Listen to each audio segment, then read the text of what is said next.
If the British Empire and its Commonwealth last for 1,000 years, men will still say this was their finest hour. We stand for Queen, Country, and Video Games. BRB UK. Worse teeth, better accents. Hello, and indeed ahoy, hoy, ladies and gents, and welcome to episode 246. That's 246. Tim, do your bad joke. No. All right, no then. I'm Dan. I'm your host. 6 is my lucky number, so 2 for 6 sounds good to me. 6. Why is 6 your lucky number? I don't know. It was something my nan installed in me. It was the family lucky number. You know, you can seek psychiatric help for that, Tim. I can remember it's my lucky number. She put 6 bananas right up my anyway. Whoa! It's also Coleman's joining us. Hello, Coleman. Hi! How you doing? Good. How's life in Casa del Hibs? Casa del Hibs, it is good. We're back to back like we're having a shower together. What? What the? Who is the big spoon? That's what I want to know. I don't know, Tim, are you taller than me or am I taller than you? No, you're definitely the big spoon, Coleman. Is that a knock on my weight? No. Mate, as a fellow fat you know, we can call each other out on this. More of a ladle, I think. Why have a six-pack when you can have a barrel? On brand. On brand. Oh, you know, I knew you'd like it as well, Tim. It's been another quietish news in the week. News in the week. It's been a quiet one. Someone think there's a big show coming up in about 2.5 weeks or something. Oh, God, we got to get planning for that. I can't believe E3's already around the corner. Not that we're going to it, although Tim did go once. Didn't you, Tim? Didn't you go? You hate telling that story, I know, but you did go to E3 once. It's been a quiet week because Ubisoft pre-leaked all their games before everyone else could leak them before E3. But bizarrely, not their new logo. Yes. Which is the least important news that, you know, they could have leaked that and they could have got it all out their system with that, but no. It's a pretty bland redesign, to be honest. Yeah, it is. At least there's no bloody rabbits in it. That's the main thing. Tim, did you go to E3? I went to E3. I will be very interested post E3 to see what happens with the whole public being let loose and stuff on it, basically. I can tell you now, it's not going to go well. I don't Confirmed think this week, will. there will be a keynote with Jack Black and Tim Schafer to talk about Brutal Legend. Yes, 2016-17's hottest hit, Brutal Legend. Yeah. Yeah. Right. was that actually 10 years ago, that game, wasn't it? 2010, I think. Oh, jeez, that's most of the way there, isn't it? Yeah, 7 years ago. Yeah, he should be, Brutal Legend should be getting ready for its 11 pluses as we speak, but no. One of the biggest disappointments in video games in my life. I know, I so badly wanted to love that game. I was really expecting this beautiful comedy hack and slash game, and then instead it was like, hold on, this is an RTS. Comedy hack and slash, I think and you'll not find. a good one. But anyway, enough about that. But, E3, and we're probably going to have to make mindless, inane predictions in next week's show, I'm guessing. Tim, is that what you want us to do? Yeah, let's do that. Yeah, okay, good. This will be interesting, because you didn't get to do this last year with us. You were on your Dana Day. I was on my PH dollar day. Can't remember, was it the PhD thing, or was this No, you I were was off writing a up my different... PH just I think I was. What was I doing? Way so much, it's hard to tell. I don't know. All right. Jesus Christ. God, I'm not your substitute for a strong father figure in your life, Coleman, okay? It's a fairly simple process of elimination. If it wasn't your PhD, it was Destiny. Was there any new Destiny content launched around this time last year? Actually, no, there probably... No, there wasn't actually. There was all the leaks about PhD. Rise of There you Iron. go. Process of elimination.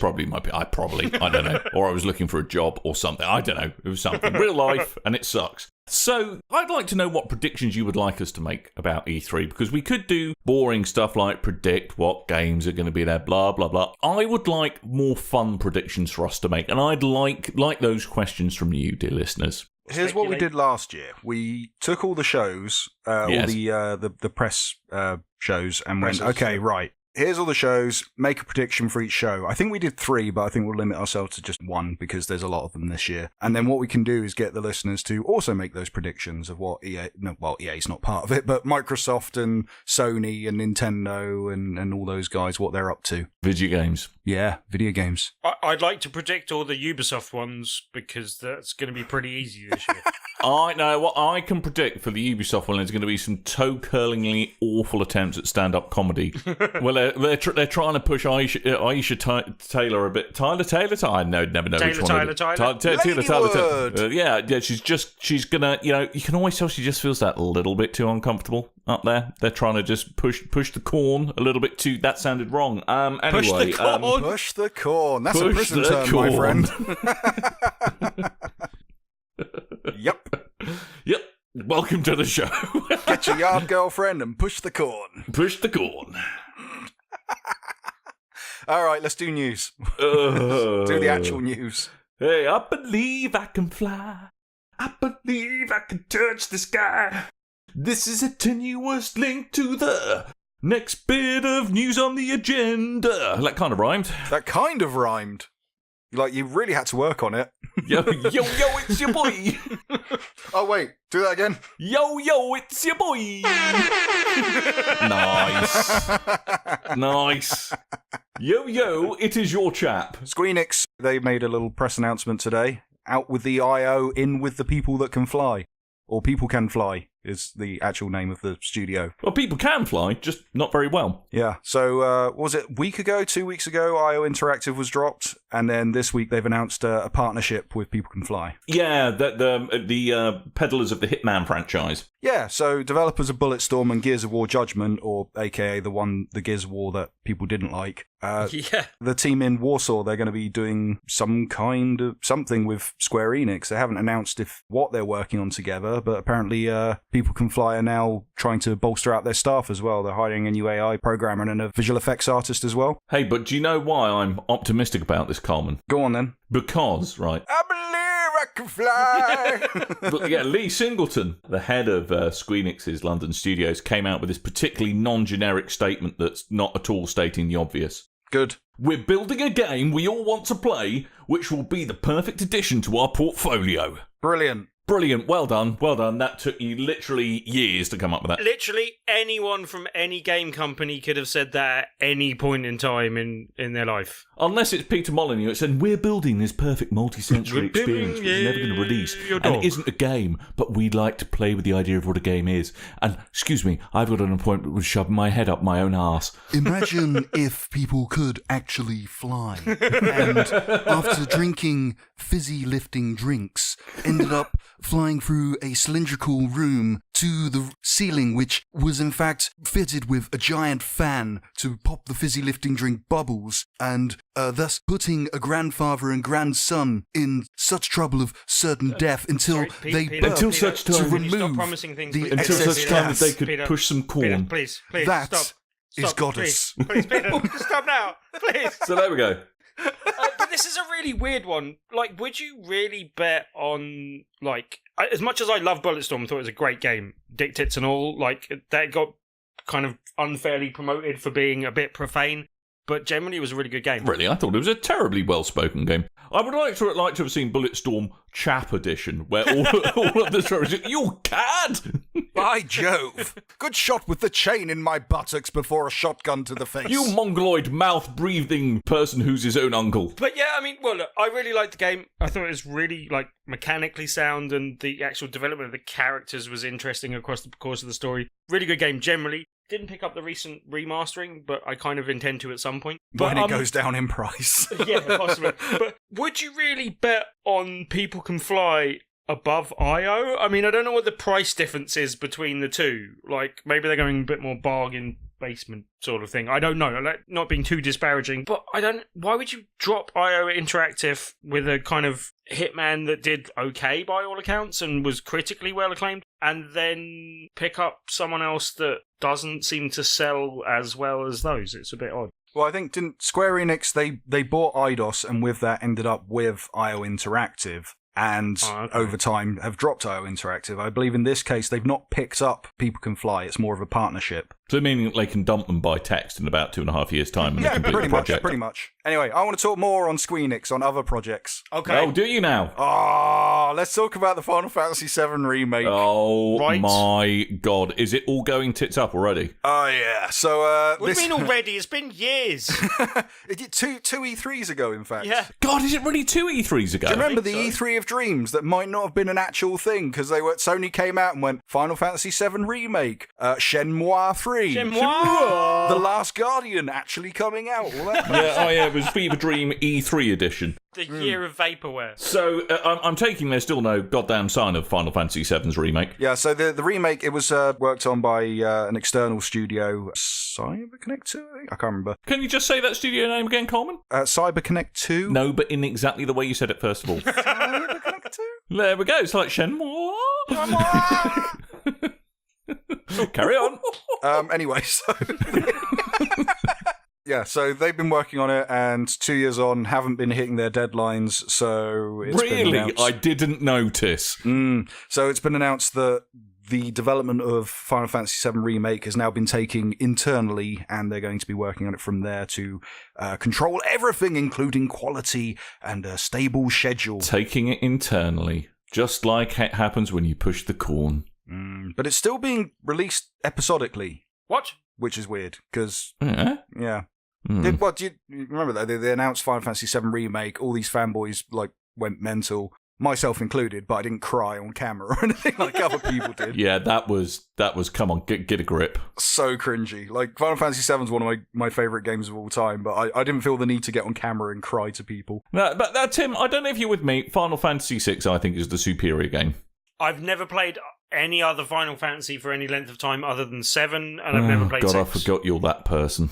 Well, I liked 7, and when I got to going to the sequel, they went, "Oh, the sequel's got nothing to do with 7." I was like, "Okay." Well, Final Fantasy VII was just sort of the perfect timing for me, 'cause I think I was 12 or 13 when it came out, so it was like the perfect age for me to get really invested in an RPG and spend loads of time on it, and yeah, it totally worked for me. Right. So I was all excited about this, and then about a week after they announced it, they went, "Oh, it's episodic, by the way. We're going to be releasing it in parts. I think 4 parts, 3 parts, maybe." I don't know. However many discs they had on the PlayStation, they're probably trying to match that. I think it was 2, wasn't it? No, I think it was 3 discs, 4 on the PC. Can you just Or buy maybe the 2 on part the with the PC. golden saucer in it, and then I can just... Was it golden saucer? Golden Saucer with the arcade, Yeah. That's all I need. I'll just buy that part. Thanks. Fair enough. I'll just have the bit with the motorcycle and then that cool boss with the awesome music on the motorway. That was a good scene. Good stuff. What do you reckon, like, in true episodic fashion? Do you think they're really going to double down on the episodicness and actually leave in a cliffhanger mid-boss battle? And then just to cancel development. Yeah, exactly. Go on, then. I want predictions from the pair of you. Okay. Which is going to come out first? Final Fantasy VII Remake or Shenmue 3? Shenmue 3. Shenmue. You reckon? Well, yeah, because... Well, the fact that this has they've pulled this back in-house is probably going to delay it even more. Yeah, I guess the only thing is the episodic nature of it might mean that we see episode 1 before we see Shenmue, but then we might see Shenmue before we see the last part of Final Fantasy VII. But at the same time, we've seen in Final Fantasy VII not just pre-rendered trailers and cutscenes and stuff, but they've also shown us the fight mechanics in-game, whereas in Shenmue, they've only just shown us a very short teaser pre-rendered thing. But forklift trucks. Yeah, exactly. How hard is it to make a forklift truck game, Coleman, in this Fair day enough. and age, eh? A fork truck. Yes, a fork truck. A fork truck? There's also rumours of Shenmue 1 and 2 being HD remastered. That's the ultimate way to distract from the delayed, super duper new game. It's good. Look, here are the things you loved ages ago, and we've put a new slightly shiny coat of paint on them, and they're going to be an overwhelming disappointment and completely destroy the nice memories you had. I don't think that would go well, having remasters them, because I think they would be pretty boring by modern standards, and if you just had those, then I think the excitement for 3 would wane. Well, do you remember how they did Shenmue 2 on the Xbox? Because the first one was released on Dreamcast. Then when they brought Shenmue 2 to the Xbox, they took the first game and then bundled it in a DVD so you could watch the first game before you played the second one, in case you never had a Dreamcast and didn't play that original game. Right, but we have the internet for that these days. Yeah, there is that. And YouTube there's link. also, there was a much smaller gap between 1 and 2 than 2 and 3. Fair enough. Insofar as that 3 doesn't actually exist. Well, exactly. It's an ever-increasing gap. Good. Good. There you go. Well, do you want to hear about stupid things that are stupid? Go on then. I think we all saw this coming when Nintendo... It's a Nintendo-type solution warning here, ladies and gentlemen. Oh, dear. I'm not going to lie. It's a Nintendo-type solution. And when we heard that all in-game communication was actually going to be handled via a mobile app, we had our suspicions things were going to go a bit wrong. But just in time for Splatoon 2, Hori, the peripheral maker, has finally introduced the first solution to Nintendo Switch chat. Do you want to know what it is? Is it a really ugly-looking setup between mobile phone and Switch to a headset? Hey, but if you like cables, you're in luck. Dan, I love cables. You love a cable. I love a cable. I don't know if you know that about me, but I'm a man who loves cables. I know. You cursed the new generation of consoles having wireless controllers. I wrap them, I unwrap them, I plug them in. Sometimes I lay them. Cables, love them. Yeah, I like to lay a good old cable. More of a Deadpool man myself, but you know. So anyway, this involves an adapter. They say it looks like a squid. I think it looks like an angular love banana. It looks like an arrow. But to be fair, this is for Splatoon 2. It's a Splatoon 2 squid, and they do look like that in the game. So okay, fair enough. So in one tendril goes your Nintendo Switch. In the other tendril goes your smartphone. You have to make it sound tentacle-like, eh? Yes, and then through some unholy marriage of science and electric trickery, that outputs to a headset. Good. So then the game audio gets routed to your headphones, but they've got to route the chat audio also into the headphones. And why can't you just connect a Bluetooth headset to your Switch? That's what I want to know. Why can't you just do that? Doesn't do chat. Yeah. I mean, at least this links in with the rumours that the online service is going to launch with Splatoon 2. So if the headset's being shown off for Splatoon 2, then I guess come on, isn't this just completely ridiculous? Yeah, I'm not a fan, I got to admit. Like, everything Nintendo's done with the Switch so far I've been happy with, but it doesn't impress me. I don't like the idea of having to connect my phone to... What happens if I get a phone call when I'm playing Splatoon? What happens if some dickhead phones me up trying to get me a refund on PPI or something? I tell you what, like, getting a phone call where wearing a PSVR is not much good either, but hey. I bloody hate PPI. Hello, is that Mr. Gibson? No and no, it's not. You're wrong twiise. I keep on getting calls saying I've been in an accident. I'm like, I haven't been in an accident, I just look this way. No, actually, I did get one of those calls. So I haven't driven in like 4 years. I don't own a car or a driving licence. Chance of me being in an accident is fairly so slim. if I did cause an accident, I'm in a whole shitload of trouble, mate. Yeah, exactly, yeah. It's kind of, yet again, Nintendo being so almost there, but then stuff like this comes out and you just go, you don't understand, Nintendo. Why would you want to plug several things in at the same time? And what do you do, right, if... So hang on, this is showing that the game audio plugs into the mic jack at the top of the Switch. What if your Switch is docked and you want to be on the telly? Does that mean you have to have a gargantuan 3.5mm jack that snakes across your living room, causing an unholy health and safety situation? Yeah, I mean, to be fair, we don't know how long the cables are. No, it's not going to be long enough. Stop being a Nintendo chat apologist, Coleman. I will not have it, sir. This is a stupid idea. You just need to admit it. Look, we've all got to be an apologist for something. Yeah, how's Bungie doing? Yeah. It's going to be the best. It's going to be the best Destiny 1.5 that you've ever seen. All right? Mm-hmm. Leave me alone. Leave me alone. So I'm sure there'll be the picture in our agenda somewhere near the episode. But dear God, it looks completely stupid. Mm-hmm. Yeah, I'm not a fan. No.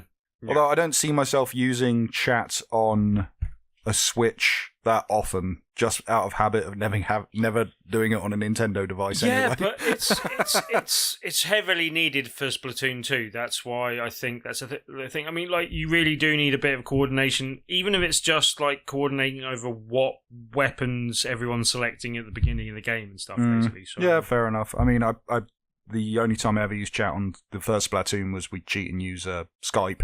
So. Yeah, but that's the thing. I don't understand this phone solution. Just use Skype and sit there with your I nearly said Vita then, but just sit there with your Switch And yeah, but detachable Vita. This is a shame because it puts a sour note on something. I actually played a bit of the Switch, which we'll come on to later in the show, and really enjoyed it. And Splatoon 2 too. But anyway, we'll come on to that in a sec. I have to say that I'm just navigating towards the Nintendo Switch subreddit, and already the fanboys are coming out. So I was completely on board with them using the phone. I prefer using my phone for stuff on PS4. And where are Why? we? I don't. The hell would you make that? You've got a jack on your controller. You don't need to use I know. your phone. Yeah. To be fair, I much prefer the audio fidelity that's offered by 3.5mm wires over Bluetooth. I mean, yeah, I send text messages through the PlayStation phone app rather than through the PlayStation because it takes ages to type things out. But I don't want to use my phone for voice chat. Yeah. I mean, I realise how redundant that was. Hang on, this I don't get right. Okay, so this dude here on the subreddit, and I shall not repeat his name because it's an idiotic thing he's saying. We'll call him Jeff. No, I'm going to call him Jim Bob Jr. It's likely a move to free up system resource on the console. What? Any processor can be offloaded to other devices means they can count on squeezing a bit more out of the platform. I know I'd hate to see how Zelda would run if they had to reserve 500 megabytes of RAM. Don't get me wrong, I think the app is a nuisance, but I prefer it to having to make concessions in games. If you don't want to make concessions in games, don't game on a Switch. Are you logged into your Reddit account, Dan? Yes. Can you just hit reply, take a note? Yes. Shut up. You silly boy. Reply, BRB UK says, shut the heck up. Coleman says, shut up. It looks pretty cool, although it's giving a bit of a... I think, the headset itself, maybe. Yeah, it gives me a bit of a Logitech vibe, though, the way it looks. But, the headset itself isn't the problem. It's the system used to use the headset. It's the diagram that goes with it that has to explain how it works. It should just be plug it into the Nintendo Switch, anyway. No, it shouldn't even be plugging in.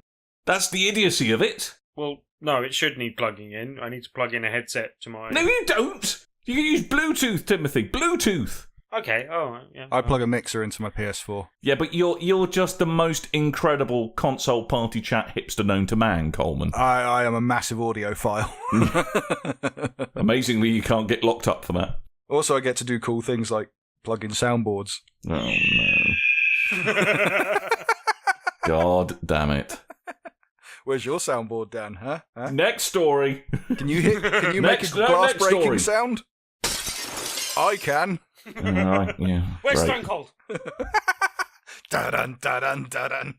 Anyway, you wanted to move on to the next news item, Coleman. Yes, I do. All right, do it. The last news item. Well, I wasn't going to ruin the surprise, but all right, fine, the last news item, if that's what you want to call it. It's not the last news item ever. It is. We're stopping covering news from this point. Is that what Trump's going to announce as he pulls out the Paris climate deal? He's just going I don't want us to do another 2 to 3 hour E3 show this year, so I'm just cancelling news. And seemingly that will bring our podcast down to the full hour that we try to do. Talk about the things. PlayStation 3. Remember that? The one that came before 4, the one that came after 2? Yeah. Which came after 1. So the PlayStation 3 has possibly ended production, or at least it has in Japan. Gamatsu reported out earlier this week that the 500GB version of the console, which was in production in Japan, is listed as shipments have now ended. So people have extrapolated from that and gone, no more PlayStation 3, which... It's not the biggest news. PlayStation 4's been out a few years now. PlayStation 3 was naturally going to... PlayStation 3's been out for even longer. Yeah, but I thought it'd be a nice little moment to talk about since when did it launch? 2007 in the UK? Mm-hmm. Yeah, right. I think so. Maybe. That sounds... It might be 06, I think. I'm going to get my fact-checking ferrets on it. One sec. PAL Territory saw the system launch on March the 23rd, 2007. You win this time, Coleman. This time. 2006 originally, and then there we go. So yeah, since 2007, I thought it'd be nice and we can all share our fondest moments of the PlayStation 3. And then listeners can do the same in the forums or on Twitter and stuff. I like the way I could pretend I was always travelling in a really expensive jet plane because of the noise it made when I turned it on. Yeah, didn't you say yours sounded like it was making popcorn at one point? Yeah, it did. It was amazing. It just turned on and go... My PS4 does that now. Yeah, I'm about to say, both God. mine and Alex's PS4s make a fairly similar noise these days, so hey. I'm sure it's got absolutely nothing to do with the inclement weather that seems to occupy your flat, Timothy. That's not been an issue for the whole life of my PS4. Mine's done that ever since Uncharted 4 came Really? out. Wow. Okay. It's like, too much. So, but regardless, Tim's flat is still console graveyard. Yeah. Since when? Well, Coleman's PlayStation moved in with him, and now it's No, dying. that was before I moved in. Yeah. Like I said, that was when okay. Uncharted 4 came out. It was like, this is too powerful, I can't run it, I'm dying. That's the noise it makes now. But yeah, PlayStation 3. So PlayStation 3's fondest memories. I have to say, when I first think of PlayStation 3, my first thought is the kind of images and photoshops of it as the George Foreman grill. I have to say, that's the first thing that pops in my head. Mm-hmm. Well, with Kazurai next to it going, it's so good, I put the PlayStation name on it. See, I didn't own a PlayStation 3 until probably about just under a year before the PlayStation 4 was announced. Doing it right, Coleman. Well done. Well, I had a series of flatmates that all had PlayStation 3s, and I just used theirs for a while. But I do remember when my flatmate first bought his one and turned up with Little Big Planet, and we just spent all night with 4 people playing Little Big Planet, and really good night, really good experience. I do like Little Big Planet games. Yeah, I had some good times with my nephew playing Little Big Planet, actually, and all that sort of stuff. But I think one of my first memories with it and my kind of defining memory was basically I got my PS3 after my Xbox 360 red ringed for the umpteenth time, and I got fed up, sent it back for a repair, and then actually you felt like a change of scene. I'd like a yellow light of death this time, please. Yeah, exactly. But then my PS3 never died in the whole time. Oh no, actually it died right towards the end of the console life cycle type thing. But basically, yeah, I ended up trading in my Wii and all the stuff that went with my Wii when I kind of realised how much I'd have to spend on controllers to start playing stuff with the new Motion Control Plus thing or whatever it was. Anyway, but then I traded all that in, got a PS3, and I can't remember what other games I got, but I definitely got a second-hand copy of Uncharted. And playing through Uncharted, I absolutely loved. And I think Uncharted 2 was my favourite game on the console. So I kind of really associate the Uncharted series, 1, 2, and 3, with the PlayStation 3. And I think that's my big takeaway gaming memory from it, at least. George Foreman grills aside. Yeah, well, I mean, for me, because I kind of... When did I get a PS3? I think I got a PS3 in 2000. 1962, and I bought it for 2 shillings. Yes, Coleman, that's exactly what happened. I travelled through time to take a PlayStation 3 back so I could bemoan the lack of the capacity of the national grid to power the damn thing. Yes, so back in the day of 2008. When chicken tastes like chicken.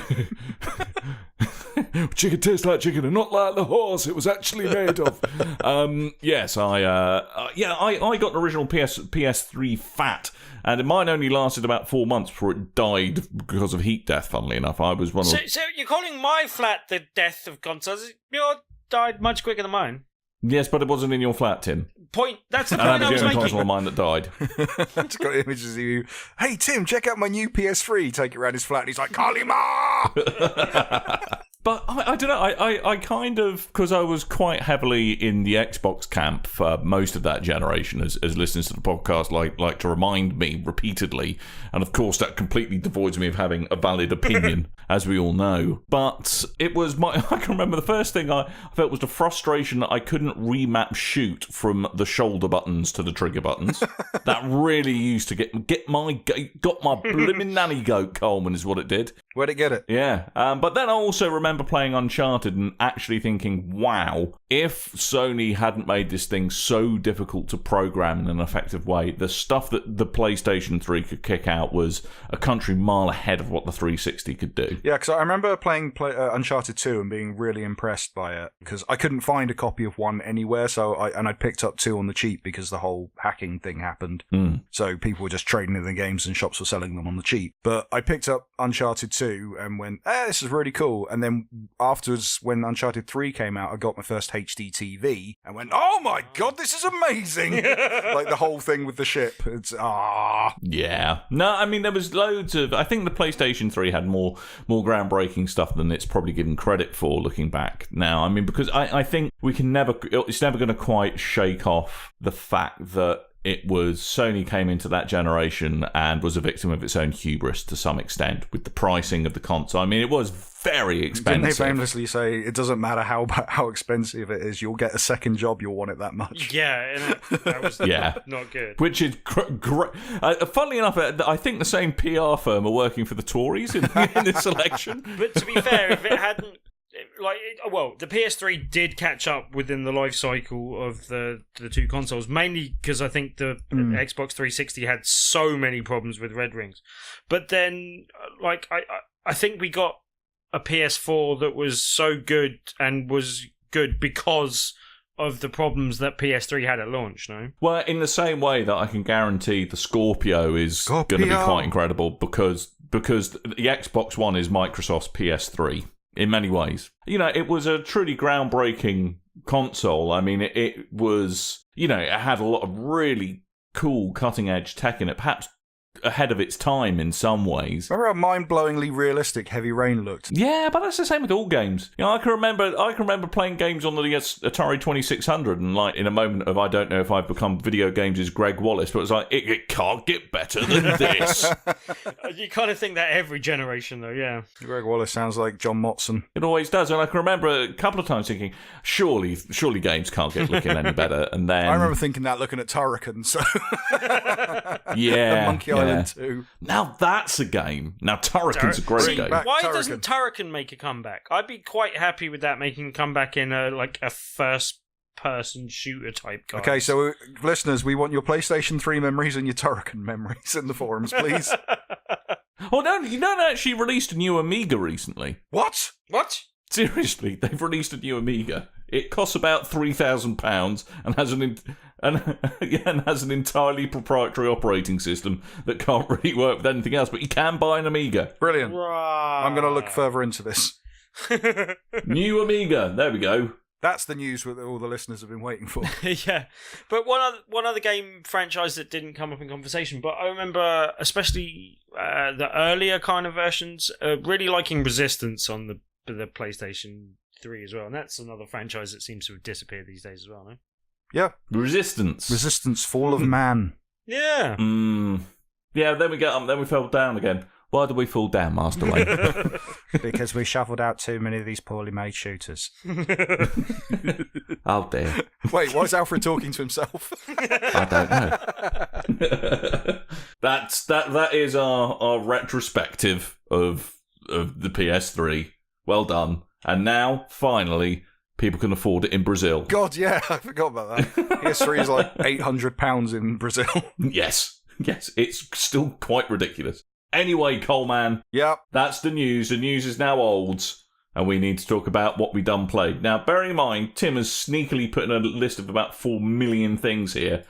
Let's let Tim go first. Well, yeah, I got to go Or to put it, and to quote myself, where the shit did all this come from? Carry on, Timothy. Well, all this came from MCM, because I managed to attend. I hadn't been for the last couple. And before I delve into the games, Was it because the conference wasn't... Was it because the expo wasn't actually on and you were just turning up to a random place in London? No, it was because I was too busy. But anyway, it's the first one I've been to for a while. And I think the last couple we kind of criticised a little bit for getting very crowded and being difficult to go around. Now, I will preface this with the fact that I only went on the Friday and Sunday because I kind of thought that was fair with the press pass and I can get a lot more done on those days than I could on the Saturday anyway. So that side, it was nice maybe not nice, but it was good to see that they'd kind of in light of kind of recent events in Manchester, they had upped the security and was checking everyone and kind of making sure that was all okay. They must have had fun with all the cosplayer weapons. Yeah, like it's always a bit of a difficult one, but I think everyone understood the situation and, kind of good on them for actually going to the extra effort to make sure everyone was safe. But yeah, also something that we'd criticised it before in more recent things, both Alex and I, was that it could get very difficult to move around, and they have, at least since since the last time I've been there, increased the gangway size and the kind of general spaces, and added a few like chill out areas and spaces to sit down and stuff a bit more. And the whole thing felt a bit more spacey and kind of aired out. Now, I did hear that it got really busy on the Saturday again, and it was a bit more of a crush, but there's only so much they can do in that regard type thing. Also, just from a video game perspective and gaming in general, because I'll come on to that as well. But no, please do continue about health and safety issues. I find those the most intriguing. No, it was something we picked them up on before, so I'm saying that, look, they have addressed those issues and they have kind of moved past those things and developed it further and moved into more space, and that's good. But from a video game perspective and gaming perspective in general, they did seem to add quite a lot to the equation. They had a kind of esports kind of area where I did actually get to see Bloody Zombies, which I spoke about with Dan Sheridan on the show recently, and Alex spoke about in preview, so I won't go on about too much. But I did get to play it in VR. I think it was on Oculus rather than PSVR, but I got to play it on Oculus, and it was actually surprising how much I thought VR added to a sort of scrolling brawler. Enjoyable little game, like mechanically quite good fun, but then it was quite nice. It was like looking at like is it a diorama where you got like kind of models of things, and it's weird because the people look very kind of 2D against like a 3D background, but yeah, I, as I said, I was surprised how much that added, and it looks like a really enjoyable game, and I'm quite looking forward to that now as well. Again, if you want more details on that, I interviewed Dan Sheridan a couple of weeks ago. Go and have a look at that, and Alex spoke about it on GeekSpeak, so you can Google that search for that on BigRedBarel site, and it will come up with a few things. Bloody Zombies. If you can Google BigRedBarel.com. Well, you can Google BigRedBarel.com, but then you can search on BigRedBarel.com while you're at it as well. Or Bloody Zombies, and you'll come up with a couple of things. Go into some more Bing details. And just shut it down again. Anyway, right. DuckDuckGo. DuckDuckGo's always good. Also, speaking of VR, the guys from Dick Wild were there, who I will hopefully be interviewing in a week or so. But yeah, I didn't play that so much just because I already owned the game. But again, we spoke about that last week. Really good fun. Pick up Dick Wild. It's a no-brainer to do so.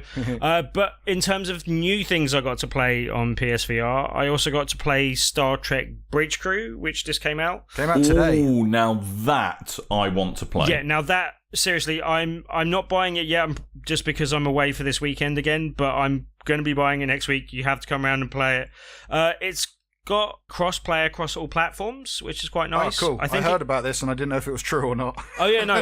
You have to play through Uplay, and I think I'm not sure what friends list that works from, whether you have to have a separate Uplay friends list or something. I don't know, but I think it'll pull people, because you've had to link your PSN account or Xbox account with Uplay if you've ever redeemed anything, so they can probably make the friends list match up. Okay. Yet to give it a go online, but I did get to play with 3 other friends at MCM, basically. One of them wasn't a Star Trek fan, and also joined us a bit late. I hope you told them to get out. They just I'm not never really watched it, never really a fan, and they also took a bit longer going through the whole tutorial, because it gives you a tutorial for each role.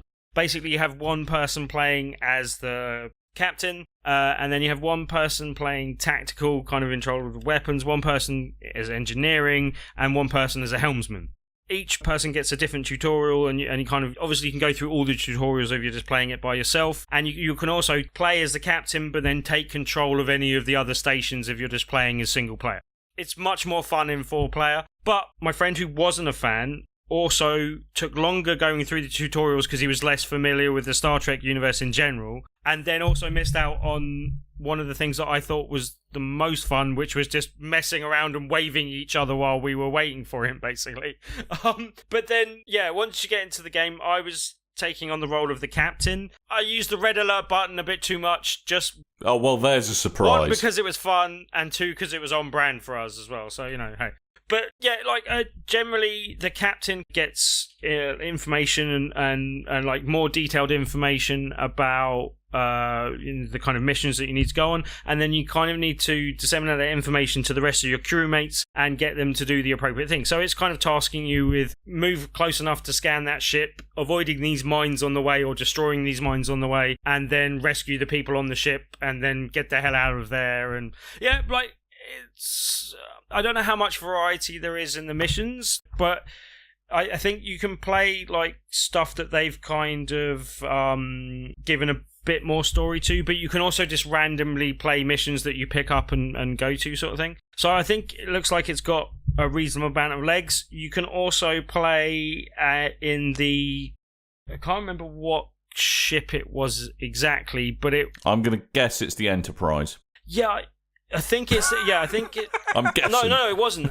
That's why I'm not remembering the name of the ship, but there's one particular ship that's more like the TNG thing, but it might not be quite exactly like that. But then you can also play in the classic ship as well, with all the kind of less labeled buttons and things going on. That looked like it would be a bit harder, but we were playing in the Excelsior class ship or something. Anyway, something like that. Really good fun. My friend who didn't like Star Trek did not have a good time with it. The rest of the three of us really quite liked it, and it's definitely one I want to pick up and play more of, and kind of get more stuck into, basically. But that was really good. Because I've also heard they've also kind of bought some time in the cloud, as it were, from IBM Watson, so you can actually have a natural language conversation with the computer. So you can go like, computer, tell me what the computer set course for blah, computer, where is blah, and that actually it does process voice input as well, which is pretty cool. I mean, I'm not sure that I could, this would be probably, for me, this is the most interesting VR game that I've heard of, but I still can't quite justify the high cost of picking up a VR headset just for one game. I think it's going to keep on stacking, and people saying, I'm waiting for this, and I don't think you need to wait anymore. I think there's enough reasons to own a PSVR headset at the moment, basically, and this is just another one of those reasons. And it's priced at £40, which I think is reasonable. I wouldn't be at all surprised if there's a lot more DLC on the way for this, basically. It will take it, and there's a lot more other ships and universes and other alien races you can add. At the moment, it looked like you'd only be a human or a Vulcan. But yeah, early reports of this, of other people playing through the game, is that it is very good, and I think it definitely helps if you're a fan of Star Trek, but if you are and you've already got a PSVR headset, it's definitely worth picking up, basically. Something else that you might be interested in from a PSVR perspective, Dan, although I'm not sure if this is necessarily coming out this year, but I did get a quick go on Gran Turismo Sports. Ooh, interesting. I hear that game is all of the pretty. Yes, and very pretty. Now, I have to add this with the fact that to add to my general theme of sucking at video games at MCM, I played this on steering wheel and pedals, and anyone that saw me with Drive Club and the previous Gran Turismo at Scottish Car Show will be able to tell you I am awful with a steering wheel. I have no experience at driving. It's almost as if you don't have a license. Yeah, it's almost I don't have a license. But I've got way more experience in life with steering with a control pad than I do with a steering wheel. So I was a bit of a fish out of water and didn't do particularly well, but still had an enjoyable time, just kind of looking at the details on the track. And the two things that were particularly visually impressive, and over and above what I've seen from Drive Club before, which was already not bad, the Drive Club VR game, but the detail that you can, and the clarity that you can see in your wing mirrors and your rear view mirror was really quite impressive. And then that is a particularly Tim-tastic detail to pick out, I have to say. Yeah, but it's one of those things that's quite cool. I don't know about you, I don't usually use the in-car view when I'm driving. Obviously, with VR, you kind of have to, although I've used Tim, it. Did you play Formula 1 on the PS2 with a PlayStation Portable on top of your TV, so you could use it as a wing mirror? But I never did that. But then it is actually quite handy to have the mirrors in VR, and I use them more than I have in any other game, basically, or any other previous driving game prior to Drive Club VR. So that's one detail on that. But also the kind of sun glare effects as well look really good in VR. That's something I haven't seen done as well as it did look in that game. It was only kind of one level and a fairly simple track type thing, even though I struggled with it quite a lot. But yeah, generally that looked visually really impressive, and I can see that really helping to sell PSVR to even more people whatever time that comes out, basically. Also, as I alluded to earlier, I got to actually play quite a bit of, well, I say quite a bit, but had a few goes on the Switch, which was a first for me as well. I hadn't really played around with that too much. What? Yeah, I haven't played that much before. So, but yeah, I got to have a quick go at Arms, which I still like the look of the game, and I'm hopeful that with a bit more playtime, I'd get better at it. But I did, again, struggle with the controls. I was playing against someone that had played it before at a previous show, so they had a bit of a better idea what they're doing, and I think I picked an odd character. He was kind of a cactus guy that kind of stretched. He seemed to stretch rather than jump. I don't know if that was just me, but also the controls are a bit odd, like holding the Joy-Cons like in one hand each. You're kind of using the top shoulder buttons more than anything else almost, and then kind of... I mean, so did you go full-on motion controls, or were you doing the kind of via the analog sticks? So I've heard the motion controls are where it's at, and the kind of input with analog sticks and buttons is at best half-baked. I've heard most people playing it in preview have been complaining because they've not been able to play with the regular analog controls, just the motion controls. Yeah, it just had the motion controls turned on, and I don't think there was any options because they didn't present any options to me at least. But yeah, it's weird. Like you're kind of I think you press both buttons to jump or something. Anyway, but then you're moving both the Joy-Cons, like leaning them both inwards to block, which felt a bit weird. And yeah, I don't know if it was just slightly unfamiliar with the controls, but as I said, hope that's something you can get a bit better with time, but it did feel odd, and the controls felt a bit off, and I came away from that going a bit like, okay, I'm not sure I like that as much as I was hoping to, kind of thing. So you had qualms about Arms. Qualms about Arms. But then Splatoon 2 I really liked. Like I really quite liked the first game and almost forgot how much I liked it until I played this. Also, the setup that they had like 2 switches connected to TVs and 2 that weren't. And the 2 that weren't, you couldn't turn the motion controls off, but then I actually got quite used to playing with the motion controls on the Wii U version as well, so I wasn't that unfamiliar with it, and like it actually felt quite good. Aiming with that was quite cool. It helped that my team kicked the other team's ass as well, and I did quite well myself, so I was reasonably happy. But yeah, like Splatoon 2 is shaping up to be again a bit more Splatoon, but that's not necessarily a bad thing. Does squids even have asses which you could kick? Possibly. Well, the squids maybe not, but then they turn into people. I think they have a cloaca. Kick them in the ink sack. A cloaca? Yeah, it's not a multifunctional orifice. Their cloacas. The cloaca. There we go. Learn something new every day. It's the one-stop shop for all your orifice-based needs. You can put corn up. You can push corn up there if you wanted to. And there, just to complete the Switch roundup. Well, they also had Mario Kart. I didn't get to play that, but I did get to play a quick couple of goes on Street Fighter, the final challenges, and I'm really left me with really mixed feelings. It looks really good, and most of it seemed to play quite well, and I'm quite intrigued by some of the other modes that I only got to play versus here, so I couldn't really talk about them. But the price point is way too high for that game. £35 just seems like way too much for, you know, what is essentially just the HD remix thing, kind of slightly repackaged. Also, Violent Ken, really weird to fight with. I was trying to do dragon punches and he kept on, like, teleporting across the other side of the map and getting me 100 hands slapped in the face.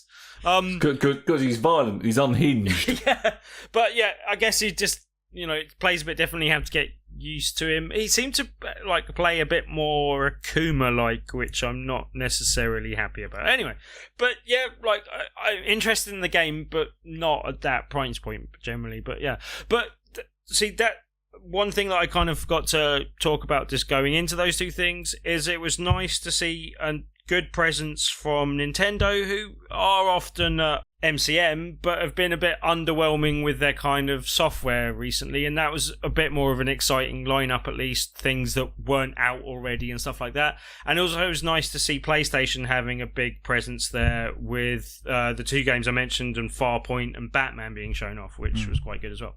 Right, I will just mention Tekken 7 as well, because I didn't get to play that much more of it, because I did actually go back to play a bit more, but they only had verses there, and I was on my own for most of Sunday, so I didn't get to play that much of it. Because, but Tim, we've already played a bunch of Tekken 7 together. Yeah, and you most people for the past 2 But they did have a few extra characters which I didn't get to try out. But I did enter myself on the Friday into a Tekken 7 tournament. I'm like, okay, I did alright against Coleman. I'll go and represent the barrel. Oh. Get your ass kicked, did you? The Rain Man of fighting games has fallen at the first hurdle. Well, basically, I didn't get time to practice, which is my one excuse, but I sat down and did okay, but I should have done better. Anyway, but basically, they interviewed us at the beginning, and the guy that... Did you tell people you're going to make them eat your dust? Because that is my preferred thing to say at an interview. Thank you. No, I did not. But they did ask me, like, how... I chose Paul, because his character I know. I was like, okay, I'll go with him. Great hairdo, who wouldn't want to be him? Slow but powerful and blah, blah, blah. But anyway, they asked me, like, how long you've been playing Paul? I was like, well, since Tekken 1, because I played him in Tekken 1 kind of thing. And they were like, oh, so you've been playing him for years? And I was like, well, yeah, okay, kind of thing. But then they interviewed the next guy, and they're like, how long have you been using this character? And he goes, I've never played her before, I've got no idea what I'm doing, kind of thing. And I kind of kicked his ass in the first round, but then he kept on doing one of the new things, which is the Rage R, I think it is called, basically. But then I was trying to learn how to do that for I was like, I'm alright, I can beat this guy. I'll learn how to do some more of my special moves and mess about a bit, so I'm happier for the next round type thing. And that backfired a bit. Basically, I ended up losing 3-2. I was like, oh. I'll go home now. But yeah, as I said, we played a bit more of this before, and it's a shame I didn't get a chance to test out some of the new characters. But it's out this week, and yeah, fighting game fans should probably jump on that. It doesn't sound like it's got quite as much single-player stuff going on as Injustice 2, which we talked about last week. There's a single-player story mode, and it's got quick-time events and stuff in it. I've seen clips of it before. Yeah. Also, there's a VR mode, which apparently early previews has pointed out that feels tacked on and pointless. Yeah, and it did sound a bit like that might be the case going on, but it just gives me another reason to be interested in it and be, I definitely want to pick this up at some point. I do like a good Tekken game, and it's been a while, so yeah, I'm definitely looking forward to that. Right, one that I'll cover very quickly, and then I'll go into the last one with a bit more details. Drive Girls was a kind of definitely the most Japanese game I played at MCM. Namco usually bring a bit more of the Japanese stuff, and there's a few other companies there that do, but Namco was all Tekken 7 this time. But yeah, I had a quick go on Drive Girls, which was a game for the Vita, and it's basically Japanese schoolgirls that turn into cars.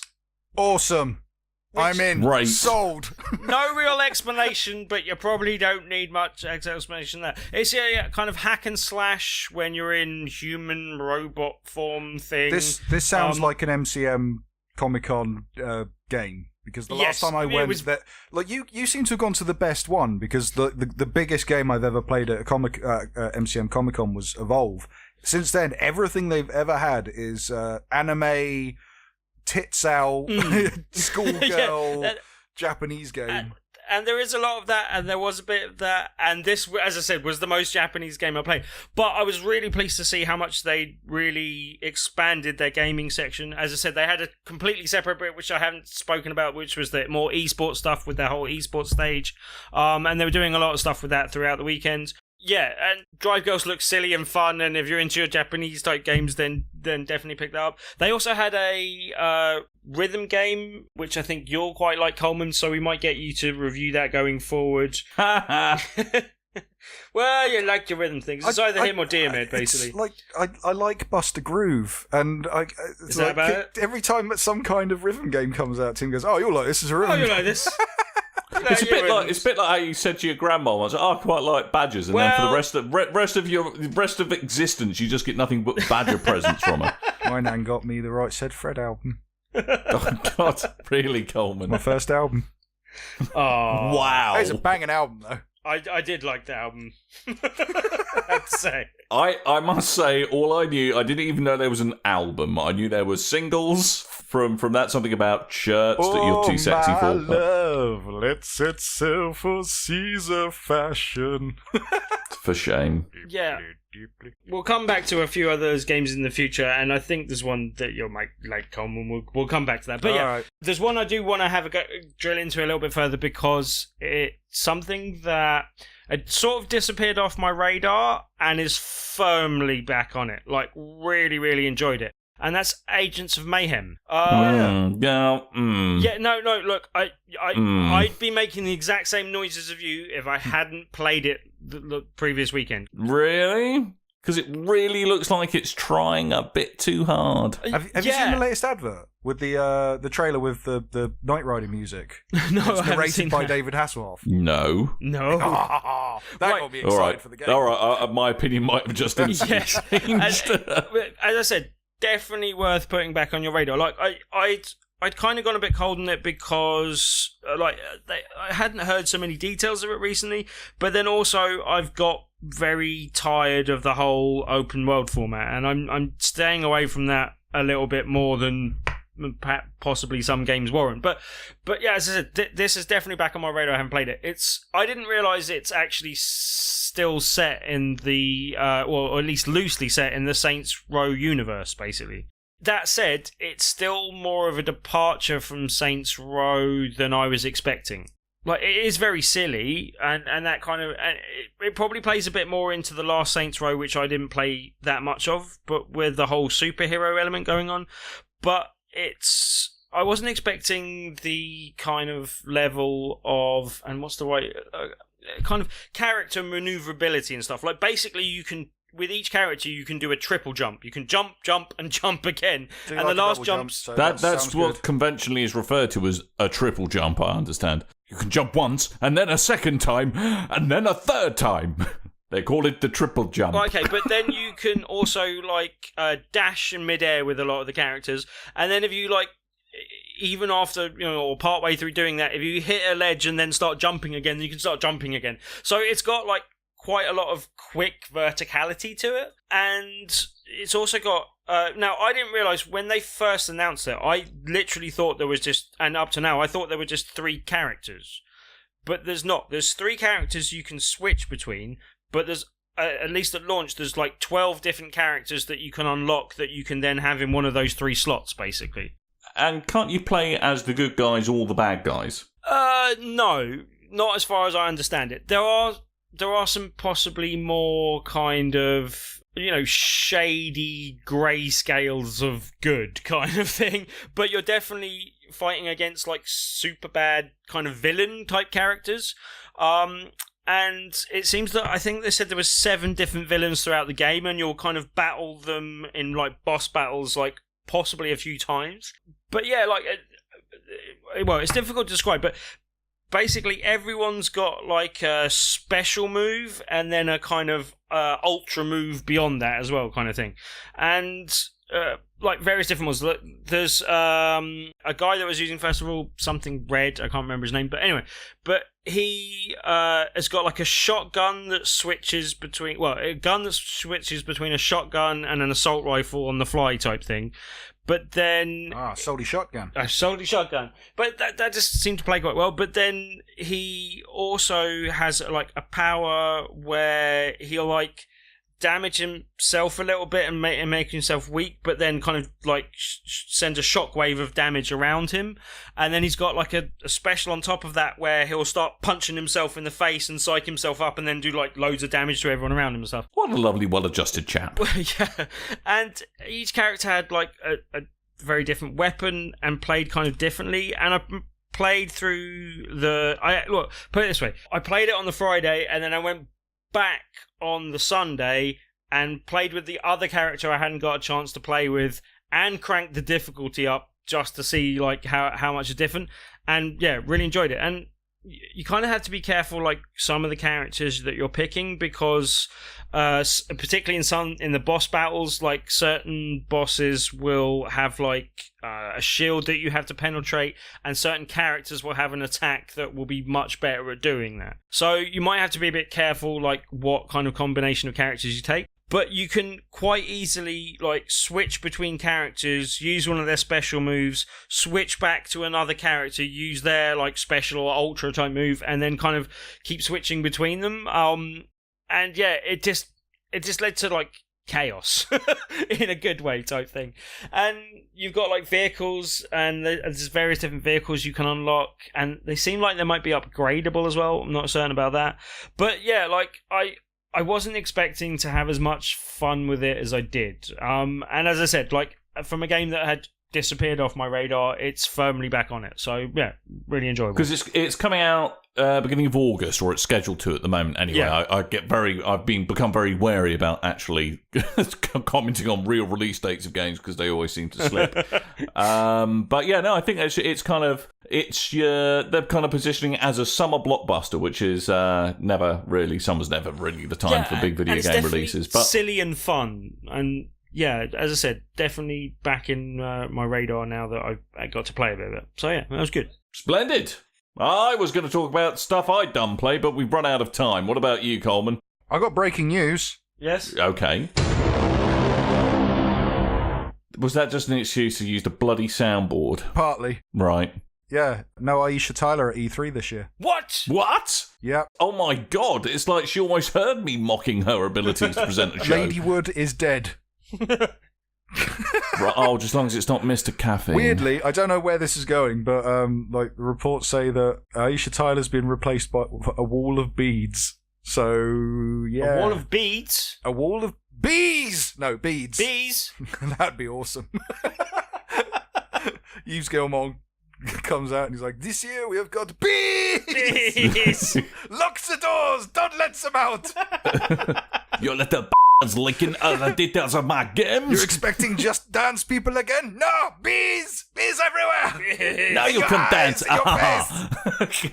Anyway, that's the thing. No Lana. Well, it's not a thing. Ah, It is a there you thing go. that isn't a thing. It's a thing about something not being a thing, is what it is. Yeah. Is what it is. Yes.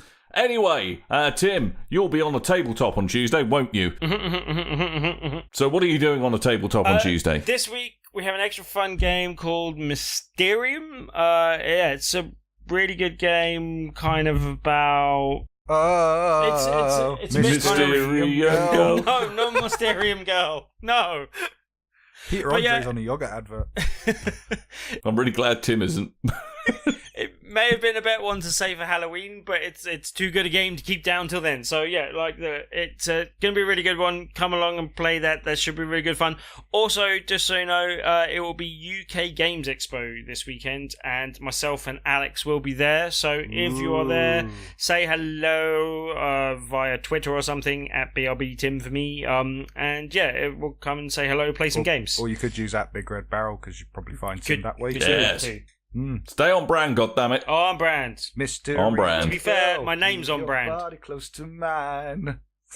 No, Coleman, just no. I'm the big. Yeah, anyone that doesn't know, I'm the leader. Tabletop Tuesday, every Tuesday you can win a new game just by coming along and playing it. Come along and visit as Loading Dalston. More details on meetup.com/Tabletop Tuesday. Could you repeat that internet address in English, Tim?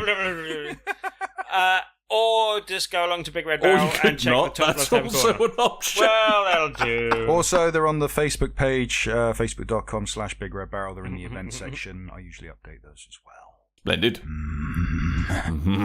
Yes, come one, come all to Dalston Loading each Tuesday for Tabletop Tuesday. A fun time to be had by all. Coleman, free fondles from Coleman. Free fondles. Free fondles. You have to sign a waiver though. Anyway, we're gonna get out of here before this goes too far south. So we'd just like to say Too late. thank you to a couple of what? Too late. Too We've late. already gone too far south. Too No, far. fair enough. So far south, we're in the Isle of Wight. It's not that far south in the big scheme of things. It's pretty far south. Unless you've gone all the way round and then back over the top again and then ended up in the Isle of Wight. Good. Mysterium Girl. Wanna be close to you.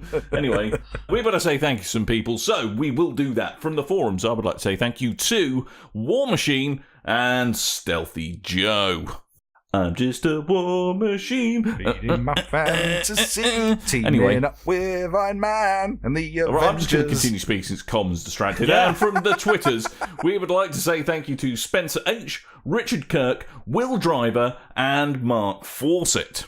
I'd also like to thank Howling Wolf 85, Bamford, Mike Pierce, and Sad Wizard. Aww. And on the Facebooks, thank you to Tidge Voserman and Mark Gardner. Gardner. Gardner. It's hard not to say Gardner. Gardner? Yeah. But there's no E, Con. Why would you say Gardner? That'd be for idiots. Titchmarsh! Damn you! You know, I was actually doing some gardening last weekend. Whoa! I know. And the thought that went through my mind was, you son of a Titchmarsh. You got me in the end. Got me. Gardeners always get you in the end, Dan. I know. Man, that was one of the most bizarre internet tussles we've ever had. with people leaving completely incendiary reviews on basically trolling the Gardener's World podcast reviews on iTunes. It was amazing. Yep. Good times. Anyway, we really ought to get out of here since we've rambled on far too long and poor old Coleman has to whip this sorry podcast into shape. So we are going to stop talking. So, I think that's pretty much it. I have been Dan. I might have been Tim. I have been Coleman with a soundboard. Uh-oh. Eagles. No. That's just Coleman just teetering on the edge of his chair. That's about as close to an assassin as he's ever going to Did you get. hear Tim slightly fade away because he was looking up at the sky for eagles? Eagles. Eagles! You were an idiot, Hibbs. We knew this already. Yeah. Anyway. Wow. Well, I can't really follow up on that, so we're just going to finish. So, thank you ever so much for listening. Make sure you head on over to www.BigRedBarel.com and, hey, go to your favourite internet social media service and just whack /BigRedBarel at the end of it and see what happens. Chances are you'll probably find us. So, that's your lot. Thanks ever so much for downloading us. And until next time, dear listeners, toodle bye.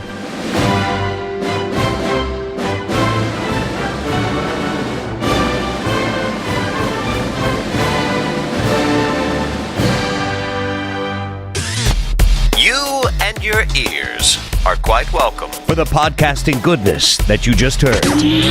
Why not roll on over to BigRedBarel.com for more podcasts, news, reviews, and videos from the biggest, reddest site on the internet, BigRedBarel.com.